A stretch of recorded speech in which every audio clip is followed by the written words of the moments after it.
Hello everyone, Assalamu alaikum. This is Rubaya and welcome to back my another vlog. So আজকে হবে Sylhet day টুর vlog, না day to না, যে first ডেটাই আমি তো আপনাদেরকে যে প্রথমটা দেখিয়েছিলাম যে আসার পরে আমরা কি করেছি। এখন আপনারা দেখতে পারবেন যে আমরা কোন হোটেলে স্টে করেছি আর সারাদিন কি কি করলাম সবই থাকবে এই vlog-এ। সো চলেন ব্লগটা স্টার্ট করা যাক, ব্লগটা স্টার্ট করা যাক।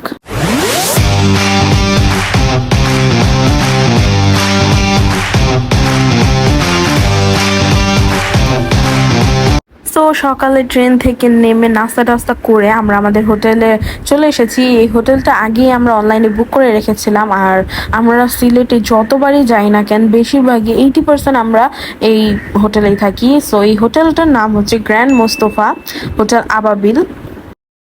যেহেতু আমরা সিলেটে অনেকবার এসেছি, যার কারণে সিলেটে ঘুরতে যাওয়ার আমাদের কোনো ইচ্ছা নেই, তাই শুধু হোটেলেই স্টে করবো আর মাজারগুলো জাস্ট একটুখানি ঘুরবো, আর খাওয়া দাওয়া তো আছেই।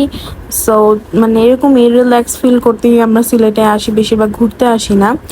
তো আমরা এখানে রিসেপশনে বসেছিলাম, যত ফর্মালিটিস ছিল সেগুলো কমপ্লিট করছিলাম, যদিও আগের সব কিছু কমপ্লিট করা হয়ে গিয়েছে। আর পিয়ুষ এখানে ফর্ম ফিল আপ করতেছিল আর ওর হ্যান্ড রাইটিং নিয়ে আমি মজা নিচ্ছিলাম যদিও। তারপরে এখানে আমরা রুমে যাওয়ার আগে যেহেতু রুমটা একটুখানি রেডি করা হচ্ছে, তারপর মামনি একটুখানি ফ্রেশ ফিল করার জন্য মুখটা ধুয়ে নিচ্ছিল। তারপর আমাদের রুমটা যখন রেডি হয়ে গিয়েছে, এখন আমরা জাস্ট উপরে চলে যাচ্ছি। আর আমাদের রুমটা ছিল ফিফথ ফ্লোরে। আসলে আমাদের সাথে একটা ইনসিডেন্ট হয়েছে, সেটা আপনারা একটু পরেই দেখবেন। আমরা এখানে রুমে তো যাচ্ছিলাম, এটা আমাদের ফার্স্ট রুম, যেটাতে আমরা মানে গিয়ে রুমটা পুরোপুরি ভালোই ছিল মোটামুটি। বেডগুলো আমরা যেগুলো দেখেছি পুরা সেম ওই রকমই ছিল, কিন্তু একটু ওয়াশরুমের প্রবলেম হয়ে গিয়েছে। ওয়াশরুমের একটা যেই মানে কল ছিল সেটা একটু মানে প্রবলেম হয়ে গিয়েছিল। তারপরে হয়েছে কি, যে এই রুমটা যেটা আমরা নিয়েছিলাম, যে ওয়াশরুমের একটা প্রবলেম হয়ে যাওয়ার কারণে আমরা এই রুমটাকে ছেড়ে দিয়ে অন্য আরেকটা রুমে শিফট হয়েছি। কিন্তু এই রুমটা মানে হোটেল আবাবিলের সব রুমই সেম, আপনারা যে রুমেই যান না কেন সব রুমই সেম, জাস্ট এই দেয়ালের যে স্টিকারটা আছে এইটাই জাস্ট একটুখানি চেঞ্জ হবে। এর বাদে সবগুলো ফার্নিচার রুম বেশিরভাগই সব সেম। আর এই রুমটা ভালোই ছিল সব, কিন্তু আমাদের বললামই তো ওয়াশরুমে একটু প্রবলেম হয়ে যাওয়ার কারণে আমাদের আরও অন্য আর একটা রুমে শিফট হতে হয়েছে, যেটা হচ্ছে থার্ড ফ্লোরে। তারপরে আমরা এই রুমটাতে শিফট হয়েছি। বললামই তো সবই সেম প্রায়, তো এখানেও সব সেম, খালি ওই দেয়ালের যে স্টিকারটা আছে ওইটাই একটুখানি চেঞ্জ হয়েছে, আর কিছুই না। তারপর আমি এই রুমেরও একটা ভিডিও নিয়ে রেখেছি, যে আমি দুইটাই অ্যাড করে বলবো আর। সো এই রুমটাও আমি ভালো করে দেখাচ্ছিলাম, যদিও ওই রুমটার 1 ঘন্টা পরে আমরা এটা চেঞ্জ করেছি ফ্রেশ হয়ে। তারপরে সো আমি এটাই আপনাদেরকে দেখাচ্ছিলাম। তারপরে রুমে ওঠার পরে জাস্ট 2-3 ঘন্টার মতন আমরা একটু রেস্ট নিয়েছি, ফ্রেশ হয়েছি।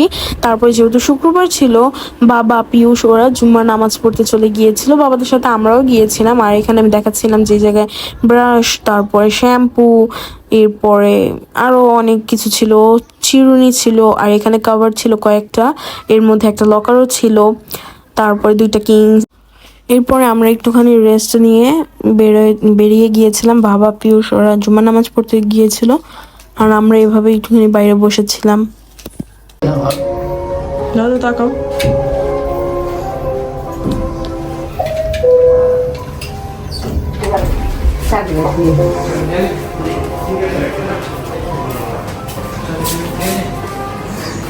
মানে আমার চোখা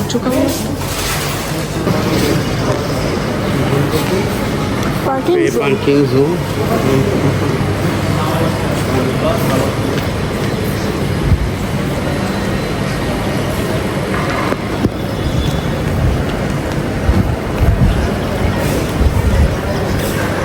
গরিবের মরতাছেন। হযরত শাহজালাল মাজারের একটুখানি কাছে আমাদের এই হোটেলটা ছিল। আর হযরত শাহজালাল মাজারের এই জায়গায় অনেকগুলো ভালো ভালো হোটেল আছে, আপনারা অনলাইনে সার্চ করলেই পেয়ে যাবেন। তো বাবা এখানে কবুতরের খাবারের জন্য জিনিসপত্র কেনাকাটা করছিল। আর এই যে মাঝারের ভিতরের পোর্শনগুলো আপনাদেরকে দেখাচ্ছি, আমি একটু পরে আবার আরও ভিতরের ওই পোর্শনগুলোও দেখাবো, কবুতরের সাইড, তারপর ওই যে ওই সাইডে মাছ আছে সেগুলোও দেখাবো। আগে মহিলা যে নামাজ পড়তো ওই জায়গাটা এরকম ছিল না, এখন নতুন করে এই জায়গাটা বানানো হচ্ছে। আর এই যে ঘুরে ঘুরে দেখাচ্ছিলাম। আর এটা হচ্ছিল গিয়ে অফিস রুমটা, মাজারের পুরো অফিস রুমটা। আর বাবা আর পিয়ুষ এই টাইমটা মানে জুমার নামাজের সময় এই পুরো মাঠ, তারপরে রাস্তা পুরো ব্লক থাকে। এই জায়গায় সবাই জুমার নামাজ পড়তে আসে, পুরো মাঠে সবাই নামাজ পড়ে, তারপরে রাস্তা রাস্তা অবধি চলে যায়, ব্লক হয়ে যায় একদম। আমাদের হোটেল পর্যন্ত মানুষ দাঁড়িয়ে দাঁড়িয়ে নামাজ পড়ে। আর এখানে কবুতরগুলোকে সবাই খাবার দেয়, মাম্মিও কবুতরগুলোকে খাবার দিচ্ছে। এদিকে অনেকগুলো কবুতর ছিল, প্রায় 200-300 মতন কবুতর ছিল। এদিকে তো যদিও কম, আরও আশেপাশে ছিল। সো মাম্মি এখানে কবুতরগুলোকে খাবার দিচ্ছিল। কবুতরগুলোকে খাবার দেওয়ার পর ওই পাশে পুকুরের যে সেকশনটা ছিল ওই জায়গাও আমরা গিয়েছিলাম, ওই জায়গাও দেখতেছিলাম।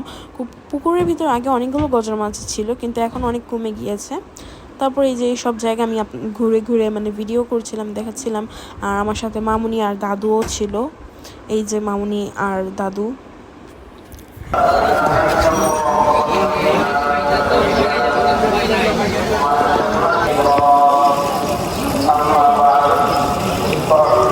এরপর জুমার নামাজ শেষে আমরা সবাই খাওয়া দাওয়া করতে চলে গিয়েছিলাম। আর আমি তো আপনাদেরকে আগেও বলেছিলাম যে সিলেটের সব থেকে জনপ্রিয় হোটেল হচ্ছে হলো গিয়ে পানশি। আর পানশির সাথেও জনপ্রিয় আরও একটা হোটেল আছে, সেটা হচ্ছে হলো গিয়ে পাঁচবাই। দুইটা মানে খাবারের ক্ষেত্রে যদি কম্পেয়ার করা হয়, আগে পাঁচবাইয়ের খাবার অনেক মজা ছিল, কিন্তু ইদানিং মানে আমি এইবার যে গেলাম, এইবার যে আমার কাছে ফিল হয়েছে যে না, পানশির খাবারটা একটু বেশি বেটার।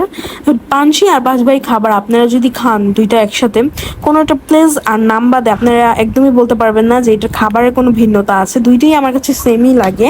তবে মামনি আগে বলতো যে পাঁচবাইয়ের খাবার ভালো, পাঁচবাইয়ের খাবার ভালো। তবে মামনি এবার বলেছে যে না, পাঁচবাই থেকে পানশির খাবারটা একটু ইমপ্রুভমেন্ট এনেছে, খাবারটা একটু মজা। তো আমরা উপরে যাচ্ছিলাম খাওয়া দাওয়া করতে। আর পাঁচবাইয়ের অলওয়েজ এই দুপুর টাইমে এত রাশ থাকে, টেবিল পেতে পেতে 10-15 মিনিটের মতন সময় লেগে যায়।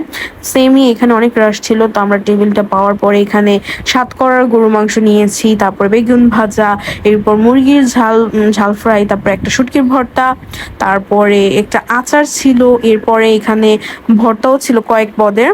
আর সাতকরা দিয়ে যে গরু মাংস, এটা হচ্ছে গিয়ে সিলেটিদের বিখ্যাত মানে এইটা হচ্ছে হলো গিয়ে সিলেটের একটা বিখ্যাত খাবার, সাতকরার গরু মাংস। যদিও আমি এই গরু মাংসটা খাই নাই, মামনি খেয়েছে। আমি মুরগির মাংস, তারপরে বেগুন ভাজা আর 2 পদের ভর্তা নিয়েছিলাম, এগুলো দিয়েই ভাত খেয়েছি।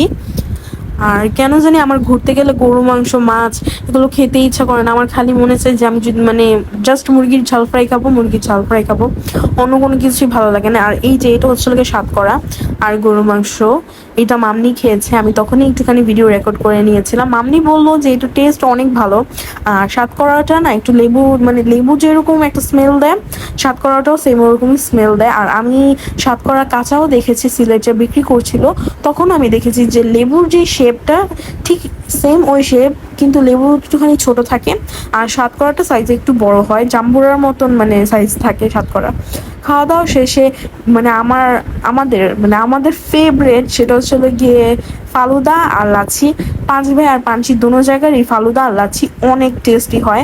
এটা আপনারা যারা টেস্ট না করবেন তারা জানবেনই না, এতটা মজা হয় এই পানশির আর পাঁচভাইয়ের ফালুদা আর লাচ্ছিটা। তো এগুলা খাচ্ছিলাম। বাবা লাচ্ছি আর ফালুদা দুইটাই খাবে, মাম্মিও লাচ্ছি আর ফালুদা দুইটাই খাবে, তারা শেয়ারে শেয়ারে খাচ্ছিল। আর এই যে আমার ভাই, ও ফালুদা খাচ্ছিল, আমাদের সবারই ফেভারেট এই ফালুদা আর লাচ্ছিটা। সো আমরা খাচ্ছিলাম। খাওয়া দাওয়া শেষ করে আমরা হোটেলে চলে এসেছিলাম একটুখানি রেস্ট নেওয়ার জন্য। তো হোটেলে টেস্ট নিয়ে আমরা ভেবেছি যে আরও যে মাজারগুলো আছে সেগুলোকে এক্সপ্লোর করব, শাহপরান, বোরহানুদ্দিন, ওইসব মাজারে যাব, যে একটুখানি দেখবো, একটু করব।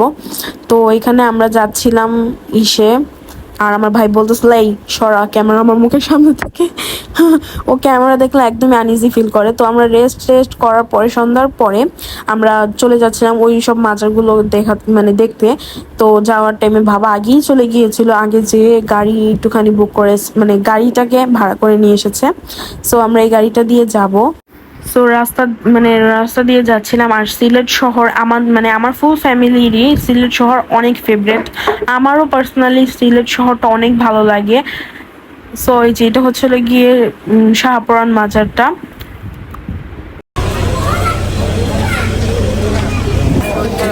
আপনি আগে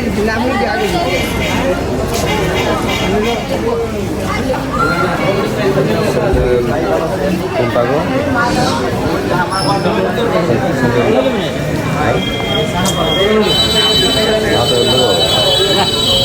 ও শাহপরনের থেকে বের হয়ে আমরা একটু আইসক্রিম খাচ্ছিলাম। এখন বোরহানুদ্দিনের মাজারের সামনে যাব। তো বোরহানুদ্দিন মাজারে যে আমি কোনো ভিডিও ক্লিপ নিইনি, কারণ ওই জায়গায় কারেন্ট ছিল না, তো কোনো ভিডিও দেখাও যাচ্ছিল না। আমি যদি নিতামও অন্ধকার ছিল, পুরা দেখা যাবে না। তো বাইরে আমরা বিক্রি করছিল, ওইখান থেকে আমি একটা আমরা কিনে নিয়েছি। তারপরে খাওয়া দাওয়া শেষ করে বোরহানুদ্দিনের থেকে বের হয়ে আমরা আবার পানসি রেস্টুরেন্টে চলে গিয়েছিলাম রাতের খাবারটা খেতে। ওই টাইমে আমার একদমই মন চাচ্ছিল না যে আমি একটুখানি ভাত খাই, আমার মন চাচ্ছিল যে একটু রুটি বা চিকেন আইটেম দিয়ে কোনো কিছু খাই। তো এখানে আর পানসির এই যেই পোর্শনটা নতুন করেছে, তো আমি এটার একটা ভিডিও নিচ্ছিলাম আপনাদের জন্য। তো তখন মামনি বাবা ওরা ভাত খেয়েছে, আমি আর পিয়ুষ হচ্ছে গিয়ে নান রুটি দিয়ে চিকেন চাপ খেয়েছি।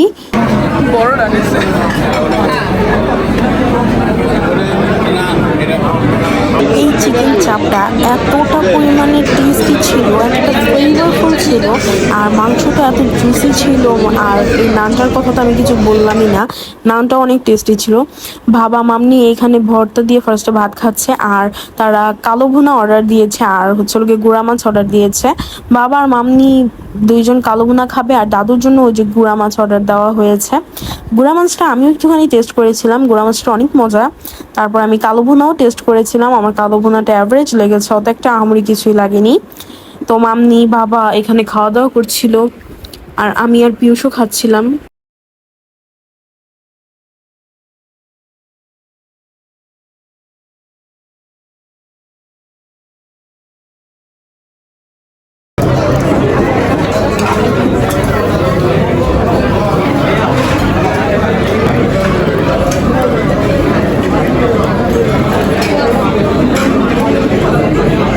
যেহেতু অনেক গরম পড়েছিল, তো খাওয়া দাওয়া শেষে আমরা অন্য কোনো কিছু অর্ডার দিইনি, এখানে জুস অর্ডার দিয়েছি। দাদু আমের জুস নিয়েছে, বাবা আনারসের জুস নিয়েছে, পিয়ুষ হচ্ছে লাগে আপেলের জুস নিয়েছে, আর আমি ম্যাঙ্গো চকলেট মিল্কশেক নিয়েছি। কি বললাম আমি এটা, চকলেট মিল্কশেক নিয়েছি। আর মামনি হচ্ছে গিয়ে পুডিং নিয়েছে, মামনি জুস আইটেম খাবে না বলেছে, তো মামনি এখানে পুডিং নিয়েছে। মামনির পুডিংটা আমি ট্রাই করি নাই, মামনি বলেছে যে পুডিংটা অনেক টেস্টি হয়েছে। আমার পুডিং একদম ভালো লাগে না, তাই আমি পুডিং খাই নাই। আর মামুনি সবার জুস থেকে একটু একটু করে খেয়েছে, তার কাছে নাকি বলে কারো জুসই ভালো লাগেনি, একমাত্র আমার মিল্কশেকটা ভালো লেগেছে। খাওয়া দাওয়া শেষ করে আমরা চলে যাচ্ছিলাম এখন বাসায়, আর আজকের মতন আমাদের ব্লগটা এখানেই এন্ড করে দিব। বাসায় যাচ্ছিলাম না, যদিও হোটেলে যাচ্ছিলাম। সো আজকের মতন এখানেই বিদায় নিচ্ছি, দেখা হবে অন্য কোনো ইন্টারেস্টিং ভিডিওতে। আশা করি ভালো থাকবেন, সুস্থ থাকবেন, আর আমাদের জন্য দোয়া করবেন। আরও একটা ব্লগ আসবে, এটা হচ্ছে ওই দিনের ব্লগ, আর ডে টুর ব্লগ আরেকটা আসবে, যেহেতু সিলেটে বেশি দিন স্টে করি নেই আমরা। সো দেখা হবে অন্য কোনো ব্লগে। আশা করি ভালো থাকবেন, সুস্থ থাকবেন, আর আমাদের জন্য দোয়া করবেন। আর আপনাদের যদি ভালো লাগে এরকম ট্রাভেলিং ব্লগ, তাহলে অবশ্যই আমাদেরকে কমেন্ট করবেন, আমরা আপনাদের কাছে এরকম ট্রাভেলিং ব্লগ দেওয়ার ট্রাই করব। আল্লাহ হাফেজ।